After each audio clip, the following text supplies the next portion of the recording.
Hello and welcome to the next video in the art log series, Observation. From the moment we open our eyes to the world, we are observing people, places, and everything around us. As artists, we need a set of tools to take our observations from a three-dimensional world and translate it to a two-dimensional surface. So how can we do this? In art, we call what we observe our field of view. This is the range of the observable world visible at any given time through the human eye. Linear perspective is a drawing technique that gives the illusion of depth in our field of view. Perspective is used by artists to show the relative size, shape, and position of objects determined by drawn or imagined lines converging at a point on the horizon. Perspective, size, shape, contrast, color, and a few other things we observe all deserve their own video. So in this video, I want to go into a technical way to observe and translate what we see. We will use measurements, alignments, angles, and implied lines to start off with what we observe. Measurement can be used in many ways when trying to observe what we see. We all know the size of a human, so when planning an image, I usually start off by comparing measurements to an adult-sized human. If I want to create a landscape, I will compare everything in my landscape to a human, using them as my measurement. Then I can get an estimate compared to a tree, a house, a car, or a building. I will come back to this in the perspective video, but that is just an example of how we should observe things in the world. I want to use a non-landscape example for this video. I'll be using this image as my focal point for the tools we can use to observe anything.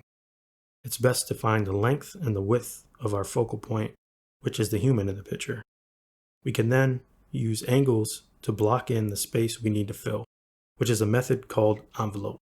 We can envelope most things we try to capture from life, or block it in to a simple shape of the space we want to fill, and continue on from the block in or envelope. Finding measurements that are equal always helps to make sure things are correct. We always want to use angles to figure out the direction of the way things are going. Then we can determine if they are parallel or perpendicular. Now that we have some things measured out, we can use alignments to get things more accurately in place. We will find things that match up in alignment with each other by placing horizontals and vertical lines across the image. You can use small tick marks for placement, like drawing lines or complex lines. Feel free to make marks to help you, because you can simply remove them later, and that is what an implied line is.